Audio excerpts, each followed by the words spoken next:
Chapter 18. Beep. We just have to wait. Medicine has been. What? What is happening? Beep. Leakin has been. We shouldn't have come here. Beep. I know.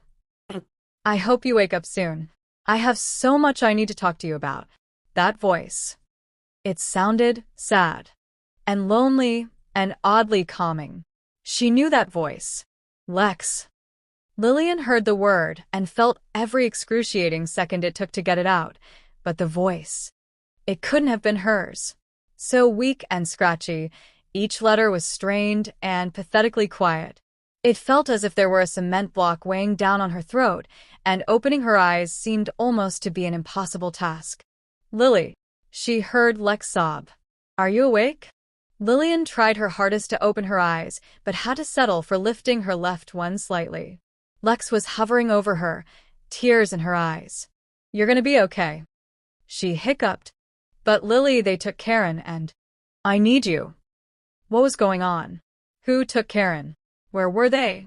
And why did she feel as if her entire body had been hit by a bus?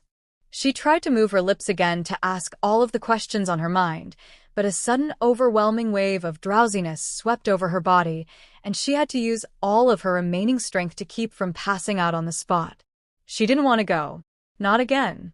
She wanted to stay with Lex, but she was so tired. Lily? Lily. Lillian couldn't fight it any longer. Lex would be fine if she just took a quick nap. 5 minutes tops, and no matter what she did, Kaeron would be okay. So she surrendered to the feeling, closing her eye and letting herself be dragged back into the darkness. Was the spear really necessary? Kaeron asked, rubbing his neck where the spear had left little holes. Sure, I heal fast, but that shit hurts. Her Royal Majesty's Captain of the Guard, Siphon Weber, scoffed, losing that cool composure of his.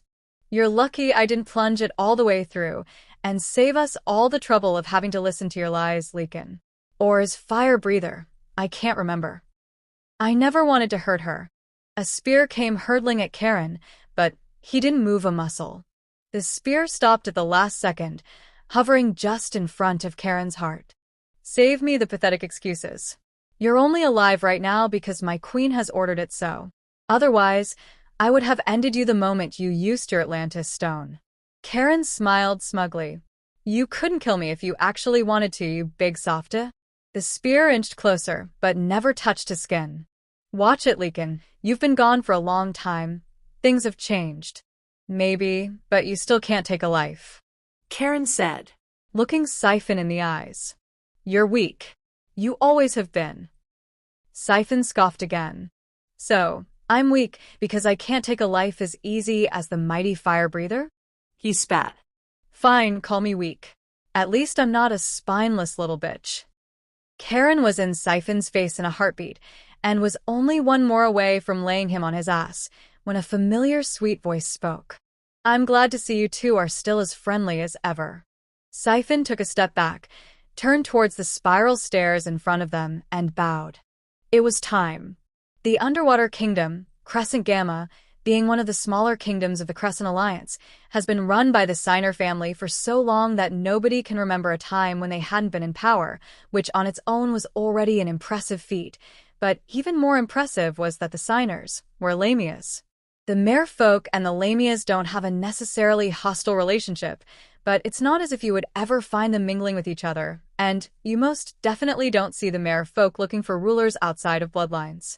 The Merfolk are a very proud people, and the ones that choose to stay in the body of water they were born in were suspicious of outsiders, even racist at times, and yet the Signers have been a well-respected regime within the Crescent Alliance forever now.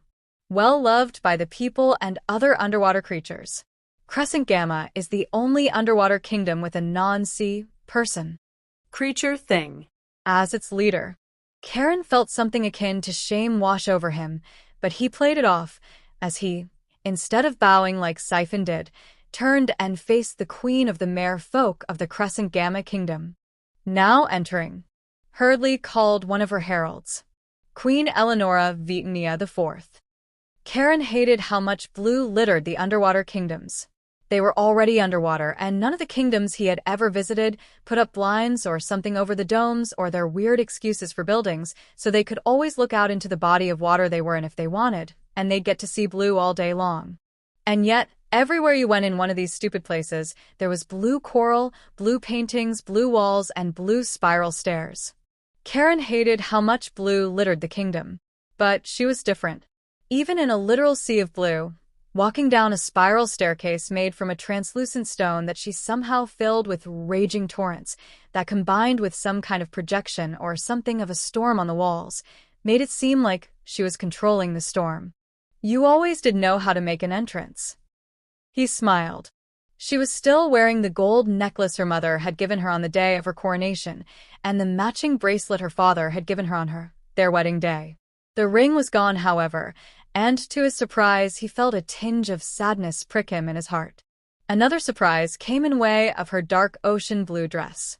It no longer had sequins all over it, and she looked more mature, wiser even. He hadn't been the only one to change. She was showing off her massive tail instead of her long, sexy legs, probably on purpose, because she knew he loved her legs, and even though she was nice to a fault, she never passed up an opportunity to be petty when she was in one of her moods. She smiled back at him, but it was all icy.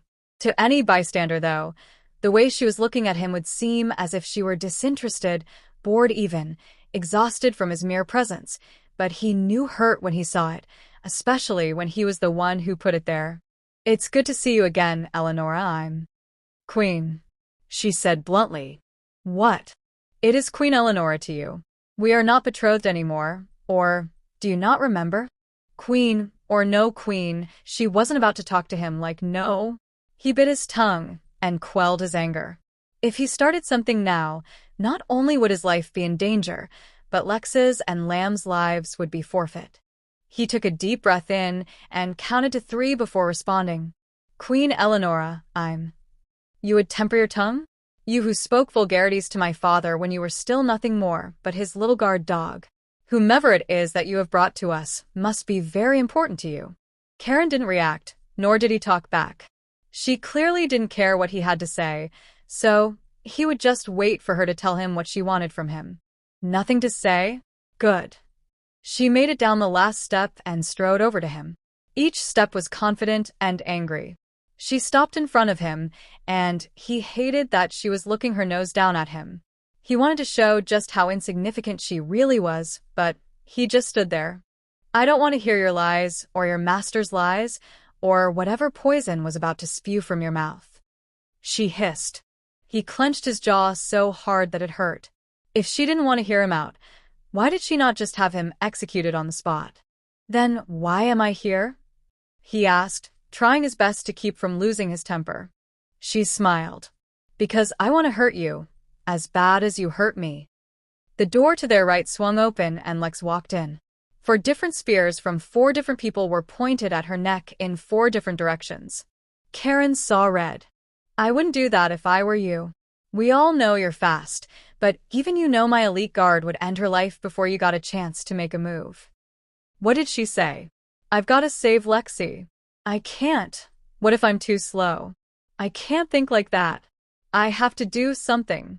"Hey, Kaeron, look at me," Lex demanded. Kaeron forced his attention away from the blades that were threatening to impale her and looked into her eyes. There was no fear in them, no concern, only love and determination.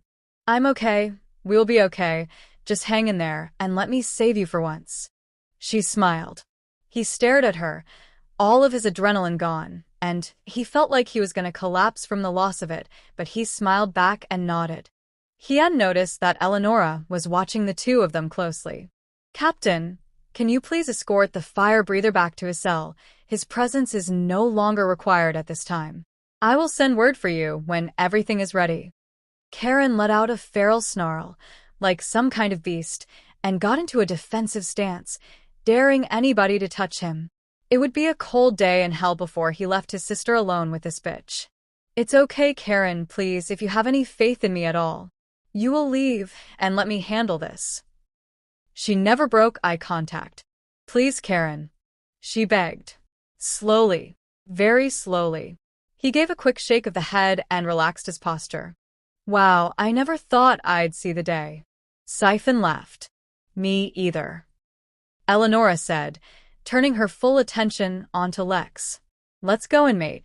Siphon said, grabbing Kaeron's wrists and cuffing him in Kyrian shackles, in a way Kaeron was sure that Siphon thought was supposed to be rough and hurt him, but too bad for him because right now Kaeron felt nothing but the beating of his own heart.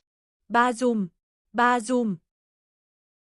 Lex stared daggers at the bitch in front of her. She knew the bitch's and her brother's history together, and Lex didn't give a fuck. The moment that bitch decided to fuck with her brother was the same moment that she signed away her right to continue breathing, and the way the bitch was looking at her was the same way that all of her opponents looked at her just because she wasn't as big as her brother. That was a big mistake. She was a Deitas after all, and fixing problems and starting them were what Deitases did best. The woman met her stare with a smile. You four can go now. I would like to talk to her alone. The four mermaids who had been pointing their stupid pitchforks at her tensed up, and even Lex was surprised by the balls on this bitch. Are you sure you want to do that? I'm told that I can play rough, if unsupervised. Lex said, a calm fury building up inside her. The woman snickered. Yes, I'm sure, and I will not repeat myself. Get out now. The four guards dropped their weapons from her neck, turned, bowed to their queen, and made a brisk exit. And then there was silence. Just two women sizing each other up. Let's play a game. Congratulations.